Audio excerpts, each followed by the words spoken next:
Ils sont 1% d'entre nous, mais 16% d'hommes et 7% de femmes parmi la population carcérale. Les psychopathes sont dépourvus d'empathie émotionnelle.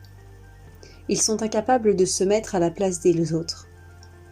Ils sont immunisés face à la culpabilité. Manipulateurs, charmeurs superficiels, ils rejettent les responsabilités. Ils sont peu anxieux et ils sont très souvent impulsifs. Comme vous vous en doutez, leur cerveau est sensiblement différent du commun des mortels. Et cela peut s'observer sous imagerie cérébrale.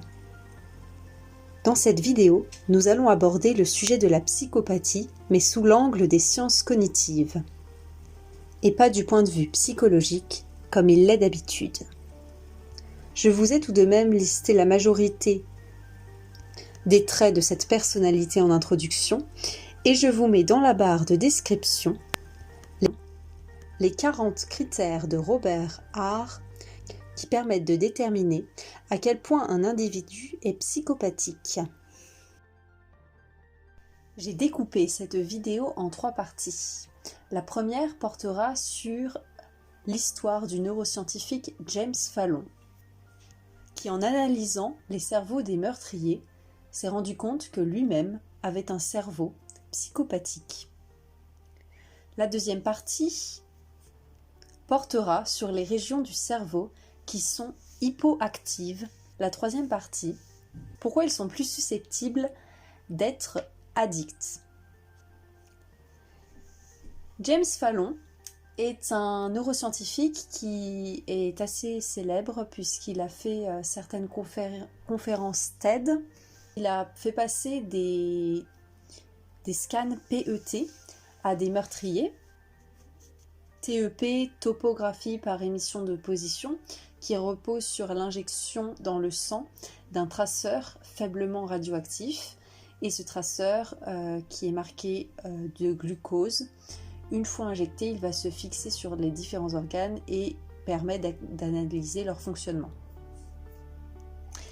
Et donc, ce scientifique avait avec lui ces images de cerveaux de meurtriers et des cerveaux normaux pour comparer. Et il a lui-même fait les tests. Et quand il pensait qu'il tenait dans ses mains le scan d'un meurtrier, il s'est rendu compte qu'il tenait le sien. Et que, en fait, il les avait confondus puisqu'ils étaient similaires.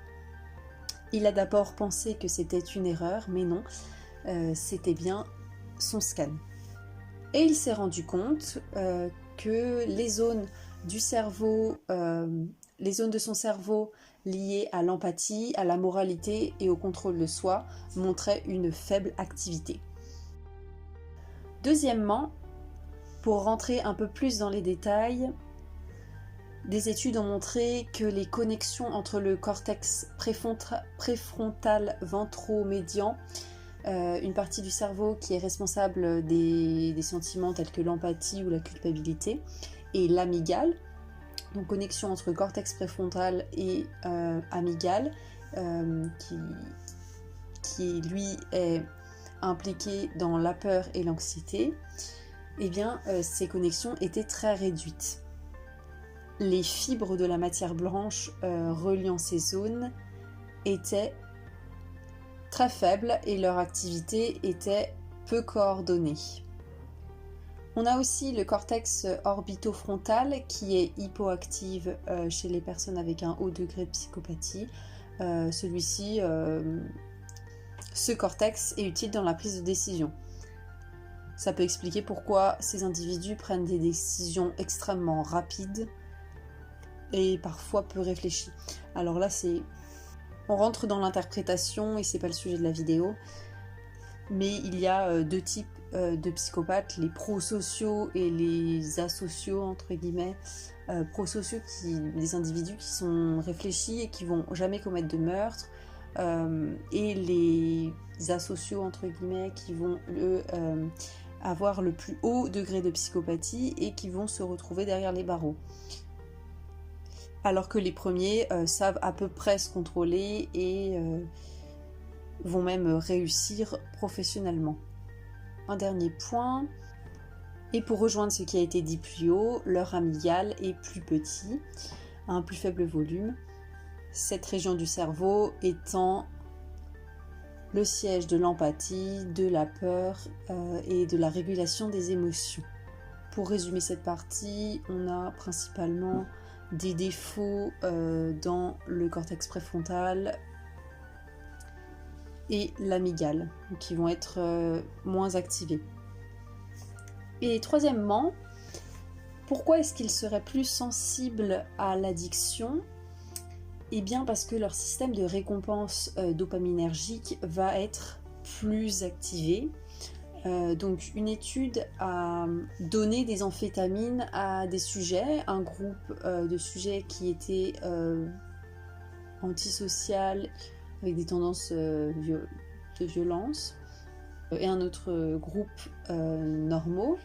Les amphétamines augmentant la dopamine dans le noyau accumbène, on va en les mesurant voir si on a une activation qui est classique ou si chez les sujets violents l'activation va être plus forte, c'est-à-dire que au lieu d'avoir un délivrement de neurotransmetteurs dopaminergiques comme ça devrait être le cas sous amphétamine, on va avoir un excès. Et c'est le cas en fait chez les personnes avec des tendances violentes. Elles vont plus réagir à ces produits-là. Et donc, plus de dopamine, ça veut dire quoi ? Ça veut dire plus de motivation, plus de prise de risque, plus de plaisir en fait. Le système de récompense par renforcement, le système de récompense du plaisir. On a dit motivation aussi, donc pour eux, la fin justifie les moyens.